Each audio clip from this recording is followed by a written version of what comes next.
It's Chuck Curry with Audio One on the line today. Really special guest. I got Emmy-winning actor Michael Chiklis. Michael's notable work, and it's all notable, include the critically acclaimed television series The Shield, which he won an Emmy for lead actor in a drama in 2002.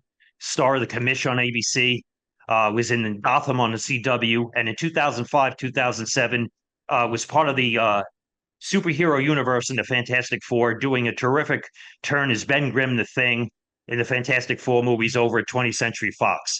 Michael's currently doing the rounds, proudly promoting his starring role in The Senior, which to me is one of the most enjoyable and inspirational movies I've seen in quite some time. It's currently playing in theaters nationwide. Welcome to the program, Michael. Pleasure to have you on. Thanks, Chuck. Thanks for having me. And I agree with you. This picture, the reason I'm out and really getting in front of it is because I'm extremely proud of it. If you're really lucky as an actor, there's a number of things like I'm listening to you talk about my past work, and this is one of those. It's a highlight reel. Both. Sorry, no pun intended. It's because it's a football movie, but it's much more than that. It's an inspirational tale, and I really want people to go to the theater and see it. Now, it's based on Mike Flint, who is 59 years old, had 1 year left of eligibility, went back to college to play football, Division III. So my question is, what inspired you and director Rod Lurie to want to tackle this man, Mike Flint's life story? Well, because as I said, though football is the backdrop of this movie, it's much more than that. It's a redemption tale. It's about regret and redemption, and because we all have things that we look back at in our lives and sort of face palm and go, man, why did I say that? Why did I do that? I wish I had a take two on that. And in this case, Mike did just that. When he was a senior in college, his first year of his senior year, he was the captain of his football team at Sol Ross. By the way, when he played, it was a Division II team. Okay. They're Okay. now a Division III team, but they were Division II all those years. And when he went back, they were Division II. So it's big time West Texas football. It's kind of extraordinary what this guy did. In any case, he was thrown off the team for fighting. And they were supposed to be an undefeated team that year, and they ended up being a 500 team. And when he left in shame with his tail between his legs, and he never looked back. And 37 years by happenstance, he was, well, not happenstance, the guys in the team arranged for him to be invited to a class reunion, and unbeknownst to him. And his wife was like, no, it's not a mistake. I want you to go. These guys want to see you. Get this off your back. This is your biggest regret. Go in. So he went to apologize. He went to just say, man, I'm so sorry, you guys. I felt guilty about this for all these years, and I just want to say how sorry I am for what I did. And when they saw him, it was like no time had passed. They hugged him. They were like, hey, man, we don't care about that. It's 59. We're 59 years old. It's football, and they were like, by the way, you look like you could still run with him. And he was like, I probably could. He's a strength trainer for Right. Texas A&M. He's a monster. And, physically, he's just a strong guy. And he said, well, I probably could. And they were like, well, you're eligible. And he was like, wait a minute, what? And he didn't know that he was basically on a suspension, that 18 months later, he could have gone back and played. So he got it in his head, in his bull head of his, that, hey man, maybe I can go and try. And if I try, I can't change the past, but maybe I can change the meaning of the past and be a mentor to these kids that I don't even know yet. Right. Rod Lurie, Great. interesting director. Now, Rod Lurie, for people in the audience that don't know, Rod Lurie was a film critic in the 90s. I remember him, very opinionated. Then he Yeah. got into entertainment reporting, and then he made the transition into writing and feature films. His first film was a movie called The Contender in in 2000 with Gary Oldman and Joan Allen. Really good movie, got critical acclaim. And then he did a movie in 2001 with Robert Redford called The Castle, right at the Last cusp after 9/11. The studio got gun shy on its marketing because the flag was turned upside down and they were a little gun shy. But I love that film. I love Redford great film. and I love that film. Rod Lurie, he makes this movie look really very impressive. It's well shot. It's very well acted. Mary Stuart Masterson, who is in Some Kind of Wonderful and Fried Green Tomatoes, is your wife. Now, normally in a movie like this, full disclosure, the wife character easily could have been written as a stock character and a throwaway character, but it's not. She gets almost equal billing as you in terms of the creative writing. It's fully fleshed out, Yeah, and she makes your performance. She elevates your performance yes, because sir. it's a very well written role. What was it like working with her and the banter and the way you played off each other? Oh, I love this question because Mary Stewart's a national treasure. And honestly, I told you the story. I said I fanboyed on her because my wife dragged me years ago when I was doing the commish to the theater to see a movie called Fried Green Tomatoes. And cut to after the movie, I'm across the street at a Starbucks, the poor barista. I'm like going like, "Hey, you see this movie?" Like that's when I became a huge Mary Stuart Masterson fan. And you know how some people, the heroes of yours that you meet really let you down.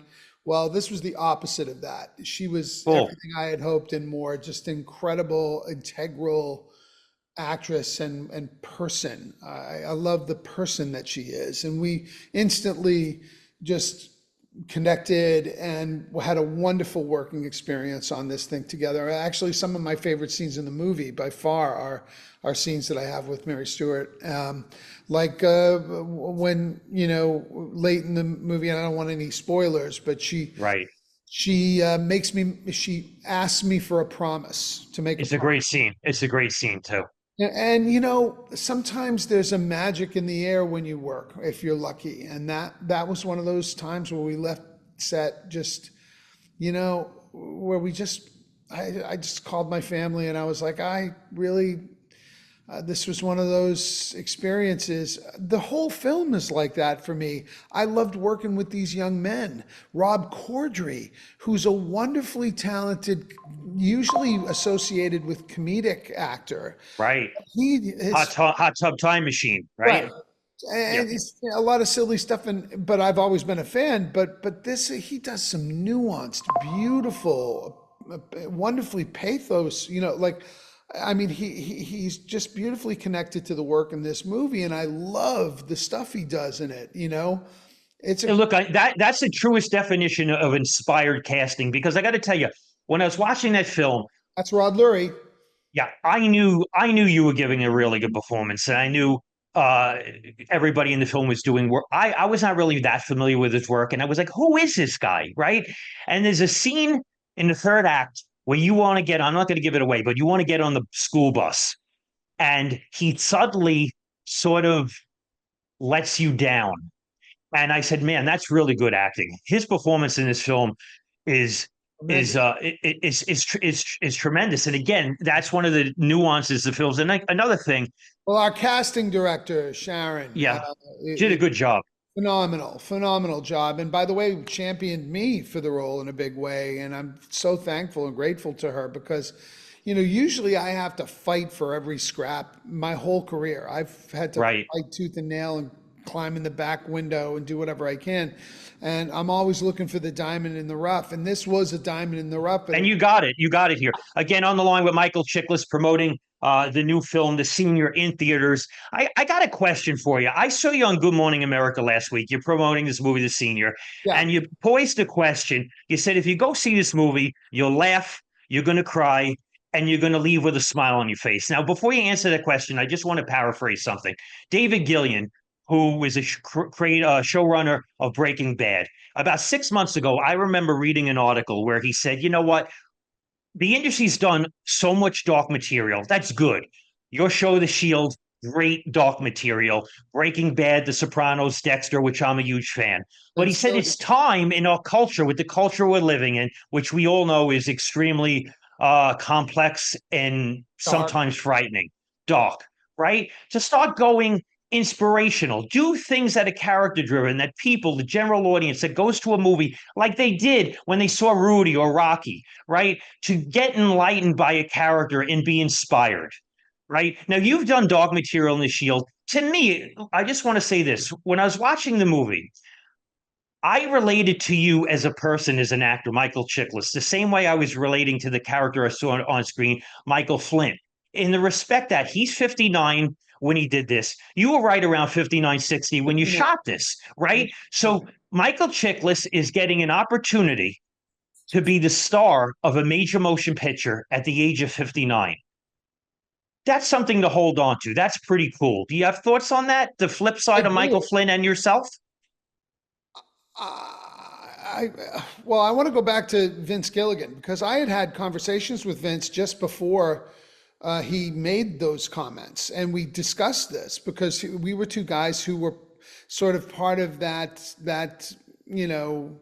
A lot of people call it a television renaissance, right? But it was Right. largely with The Sopranos and Breaking Bad and The Shield and like Mad Men. We were dealing with real shades of gray and the dark aspects of the human condition and anti-heroes, right? Right, right. And one of the things that I said to him that's kind of a little bit of a disappointment at times is when people would come up to me and clearly like 95% of people got it and understood it.